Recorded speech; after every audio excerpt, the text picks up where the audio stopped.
1-0, Philippoussis.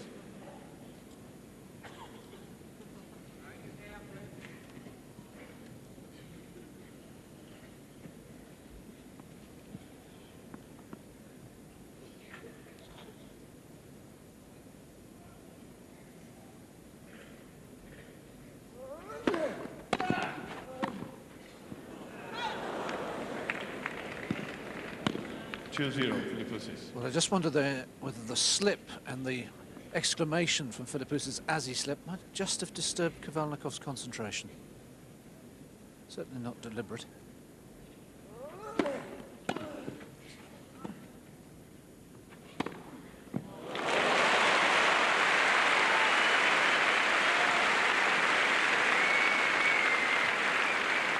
Stuck with a difficult half volley, which gave Philippoussis the time to move around and hit the forehand. Good early preparation. He took it on the forehand for as much for the disguise that's available to him on the forehand, more so than the backhand. 3-love. 4-0. Philippoussis.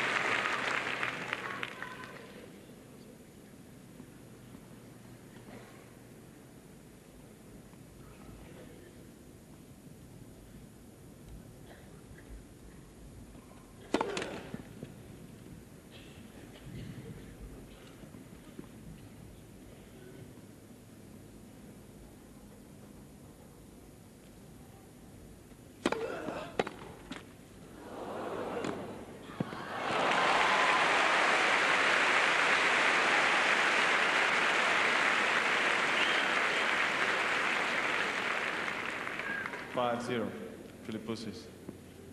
It's a lovely lead to have, but he was 5-1 up against Greg Brzezinski in the second set tiebreak last year and lost it.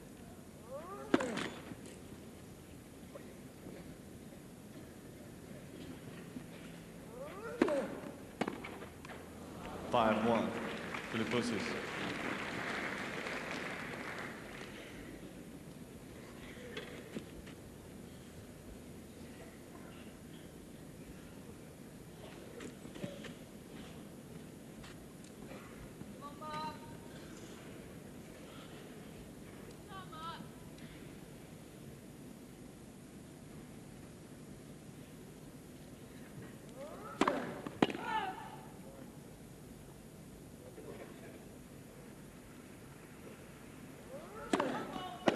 Oh, and a foot fault called 6-1.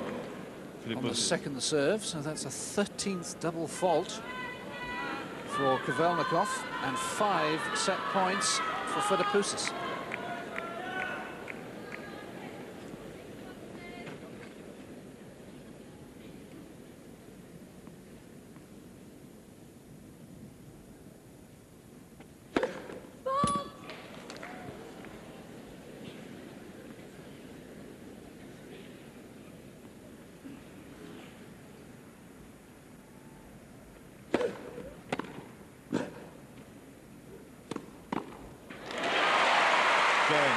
Second set, Philippoussis.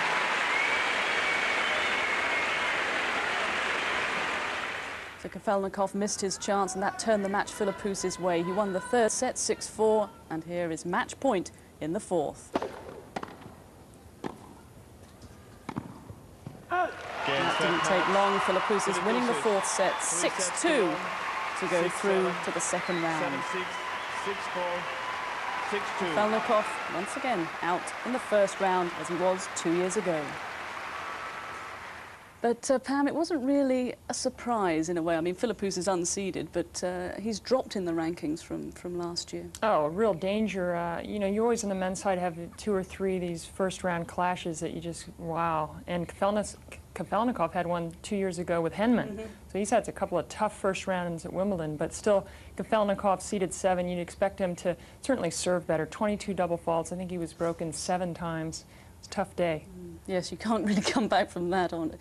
But Philippoussis, I mean, for me, is a contender, even though he's not seeded. Well, he's one of these flashy players when he hits his stride, as he did a couple of times in Grand Slam tournaments, like when he beat Sampras down in the Australian Open. He can play with the best, obviously, but it's just his valleys. He has to worry about his lows. And coming off Queens, he sounded like he was so low. Sometimes when you hit that that low, you quickly get your act back together, and maybe he has started to do that, and he's got Gavin Hopper helping him again with his fitness, same guy who's helping Monica Seles, so, and he looks good on the court. I mean, I like the new hairdo, and he looks we all fit. like the new hairdo. He looks good, and I think, you know, a lot of times with these players with a big serve, and it's confidence, it's attitude, and I think he's come a long way just with a win today. You talk about the low at Queen's when he actually talked about losing his motivation. He didn't even know whether he wanted to play tennis. Sometimes when you accepted that and you come back, that's often when you play your best tennis because you feel as though you've got nothing to lose. Well, it's always a bad idea talking to the press within about 10, 15 minutes of a difficult loss, and that'll make you say a lot of things that you perhaps regret. But Wimbledon will get you fired up. If it doesn't, then you should go home. Exactly. Well, there are 2 matches from the show courts today, but now let's find out what's been happening elsewhere in the men's first round matches with Gary Richardson. The men's defending champion Pete Sampras was in no mood to hang around and took just 83 minutes to defeat Slovakia's Dominik Hrbatý 6-3, 6-3, 6-2. Despite the disappointment of early exits at the French Open and Queen's, Sampras was always in control and finished a comfortable winner.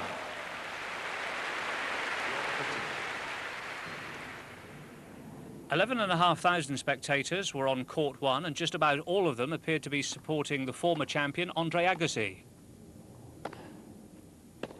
Spain's Alex Calatrava didn't get a look in, and his Wimbledon came to an end after just 80 minutes. Andre Agassi through to the second round. Stepping into a big event, you want to have the matches behind you, you want to have the confidence, just the court sense out there, and you know, you go out there with a lot of nerves, especially here. You know, when the event means something to you, you get a little nervous going in, and so the first one's always the most difficult in that respect, and it was nice to just handle the situation, and now I feel like I'm into the tournament. The Australian Open champion Peter Korda, like Sampras and Agassi, dominated his match against Javier Sanchez. Oh, that's a killing shot. That really was like a rapier. Most annoyed man of the day, Justin Gimeslov, and this after he beat Alex Corretja. What? What are you talking? No way! You have to overrule that. You're overruling that, right? What are you talking about? What are you doing there? How could you over... Alex, you set the... What are you talking about? That ball's in by this much, and he knows it. You wonder what he would have done had he lost the match. Wimbledon means to some of the competitors out there today. But of course, Wimbledon ended for one. That's the big story of the day. Anna Kournikova was forced to withdraw from the tournament. She injured her right thumb at Eastbourne last week when she was playing Steffi Graf. She was confident that it would be fit in time for Wimbledon. And today, I'm afraid she ran out of time, and Anna today explained why.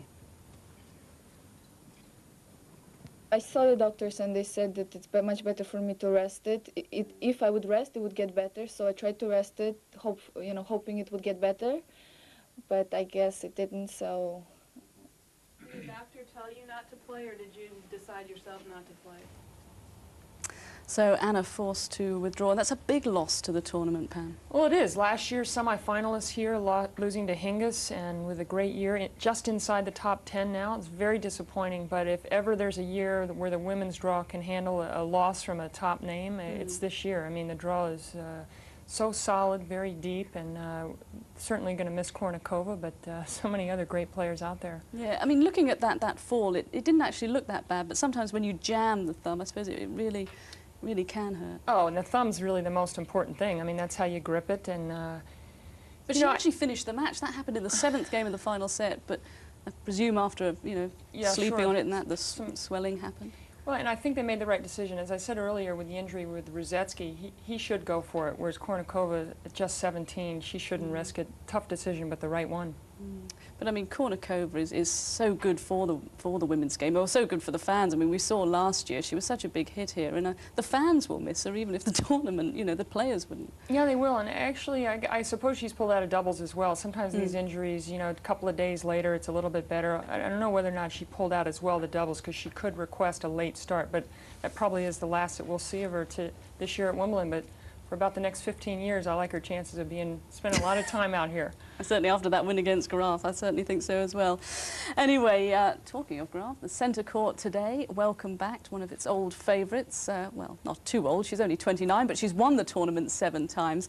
But Steffi Graf's career has been plagued through injuries. She was forced to miss the championships last year, but today she was back. And her opponent today on the centre court was Gala León Garcia of Spain, who's ranked 49 in the world. Well, we joined the match in the first set, and it's tough for Graf. It's 4-all, León Garcia to serve. The commentators are Virginia Wade and Bill Threlfall.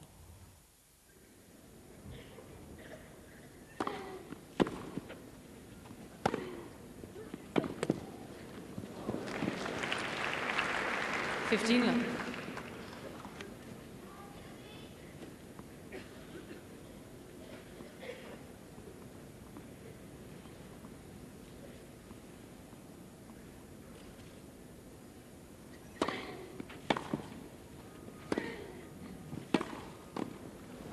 That was a lovely backhand. 15. All flowing movement, coming over it. Once again, on so behalf of the low players, over the please net, and no that flush time light for clothing. León Garcia hadn't quite closed in on the net, so it was a low volley.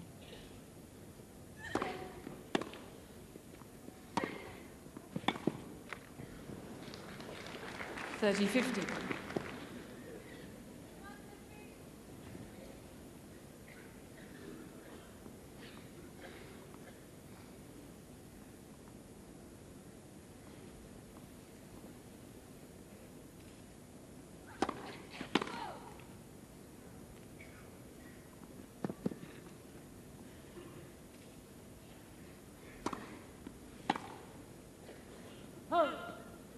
$40.50.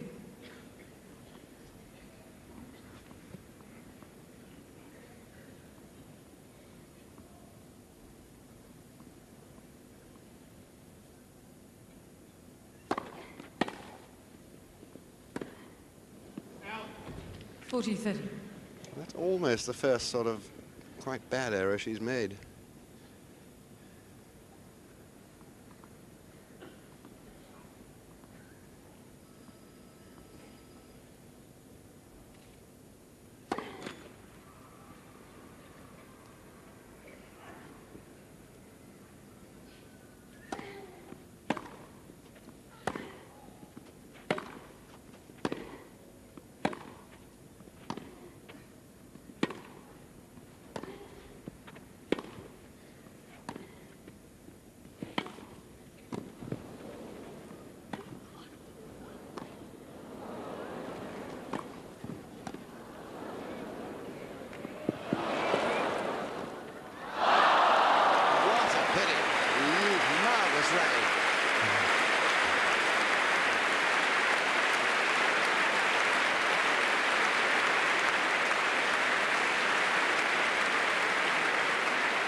Just an exceptional rally, and Steffi knows this caught right on the back of the line, and she cannot believe how lucky she got that this shot, which was almost the easiest shot that either of them had, failed.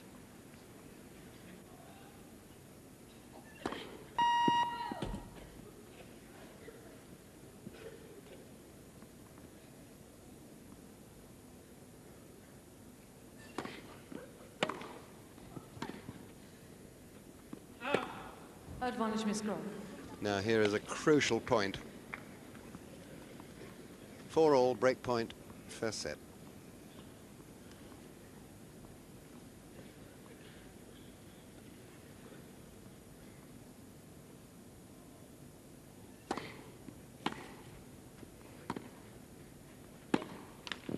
Deuce.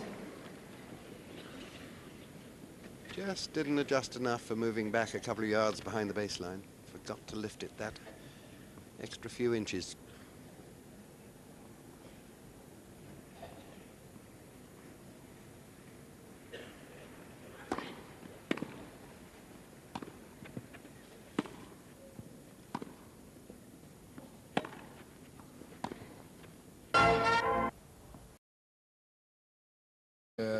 For the disguise that's available to him on the forehand more so than the backhand. 3-love. 4-0. Philippussis.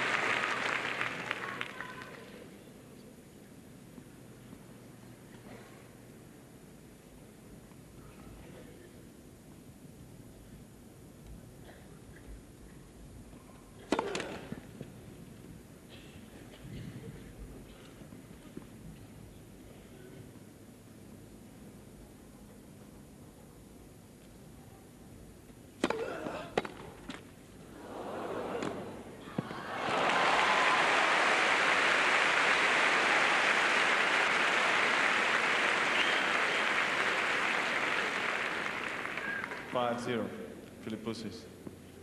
It's a lovely lead to have, but he was 5-1 up against Greg Brzezinski in the second set tiebreak last year and lost it.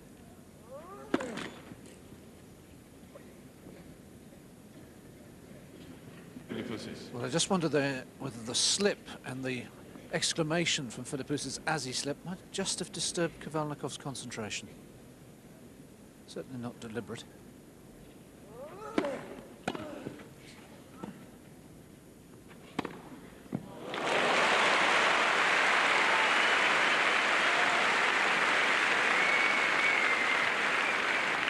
Stuck with a difficult half volley, which gave Philippussis the time to move around and hit the forehand. Good early preparation. He took it on the forehand for as much...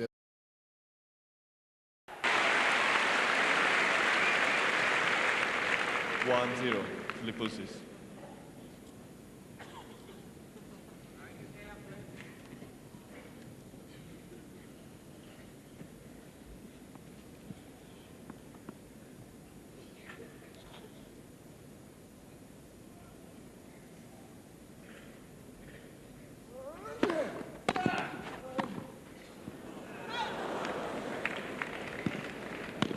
Two 0.